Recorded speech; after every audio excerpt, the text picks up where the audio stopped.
You have been a busy boy today. Busy day. It's taken me longer than a stage of Marathon des Sables to prepare this. Everything here, the reason why I could actually prepare this early is everything here is either freeze dried and then taken out the original packaging and then vacuum packed. So it'll last and it's nice and condensed for my backpack. But this is all the food I'll be eating over the 7 days in total. All right.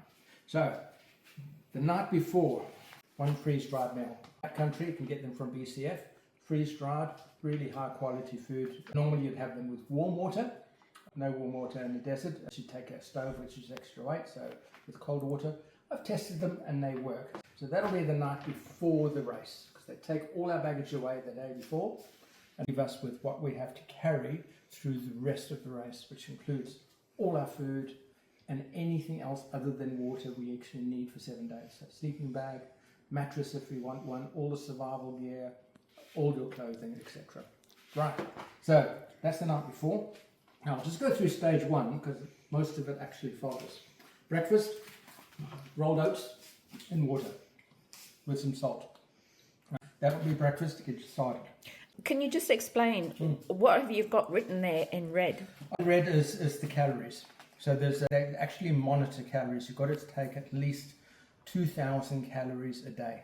Right. So that's not a lot. So you're going to be calorie deficient. You can take more, but that is extra weight. Now what I've done with testing is with my training is I've kept for a week 2,000 calories a day and tested and eating this stuff. And it works for me. Yes, it is a little bit efficient, but the weight ratio is probably good. So that's oats, 380 calories in the morning. I've got this stuff here, which I'll have during the race, which is trail brew.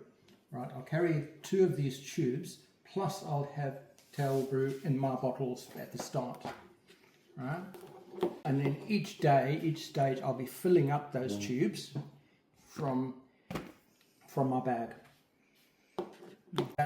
That's basically your normal infinite Gatorade, whatever replacement I use that.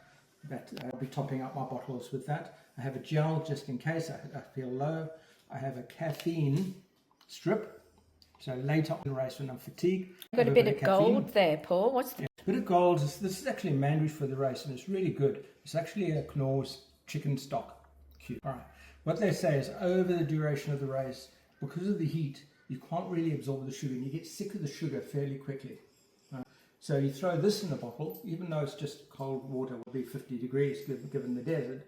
And I've tested this and it actually tastes really good, but it gives you the sodium that you need and helps you be able to drink as well in the heat. I've got one of those each day and some of them too. So what's these bits? Those are my snacks. Right. So what are the snacks? The first couple of days is macadamias and biltong. Right, 173 calories in there. Something I'll take these out of this and put in a Ziploc on the day before the stage, so I can easily access. But it's just something to snack during the race while you're walking up the hills, etc. So it just breaks up the day a little bit from your normal trail brew, etc. The other things are post-race, post the day. The first thing I do when I finish the day, good old 2-minute noodles. Easy to, you just put them in water, leave them for 15 minutes, you can eat them. High calorie, really restores the calories. How are you going to prepare that? That will be in one of these packets. Right. Add water, leave it in the sun for 20 minutes and eat it. I've got no stove, no heating, that is it. How are you going to eat this as well? And next up, after I finish the race, after I've had the noodles, is protein. That's the protein shakes. This is sustagen.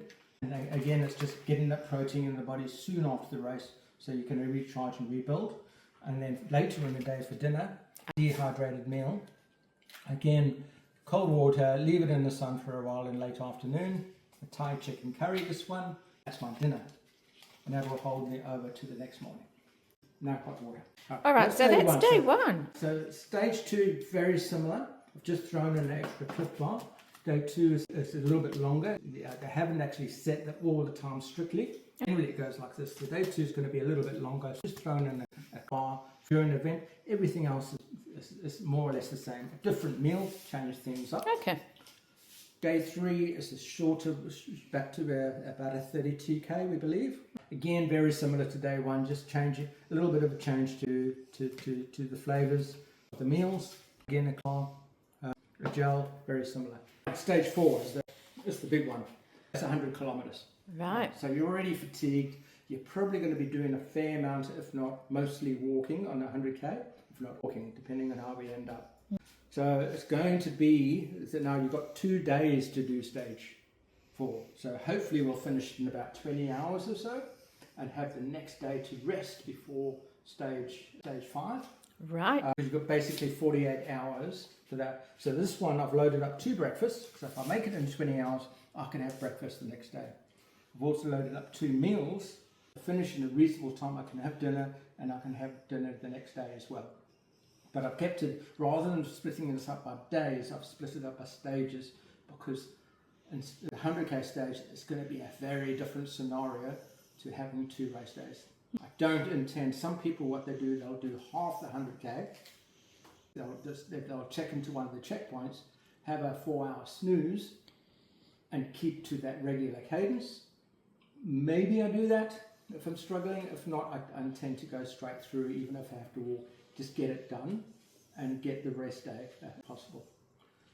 Then we have the last 2 stages, which are precisely 42.2 and 21.1 to finish the day. Again, 42.2, well, very similar to the first 3 days. The last day, very short. Breakfast is probably all I need. I have these here. I probably won't need them. The snacks and an extra meal, just in case I want to grab them back into the other days if I feel I haven't had enough, but I stack those up. So that adds up in total to about 13,000 calories, right, across the 6 stages, which gives me, within the rules, it is pretty low on calories, but it's very mixed in terms of savoury, sugar. What I'm reading from experienced people, I've got to acknowledge I haven't done this race before, but all the experience is saying you will be turned off sugar by day 3.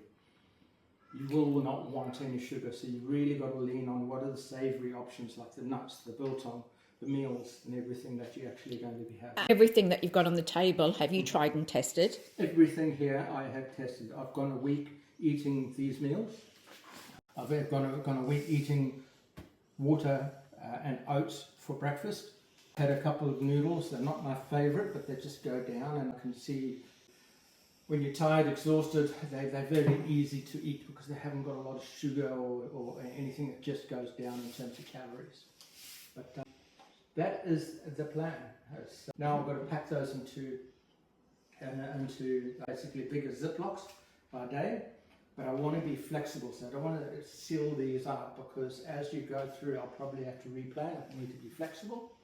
So I'll put these into Ziploc. If they steal things from the future days, knock them over, or I'll roll things over from past days because I haven't used them, I'll be able to do that. But all in all, this is about 3.8 kilograms of food. I'll be having about 3 kilograms worth of other luggage, which is sleeping bag, any extra clothing, all the survival gear like compasses, herbs, the actual bag itself. How many days again, just remind me? That's 7 days in the desert. Everything, as I said, you've got to carry everything you need except for the water they actually thankfully give us on the course. Everything else that's been carried. So a fair bit of planning, a lot of research, a lot of flexibility built into this. But it's going to be a tough gig.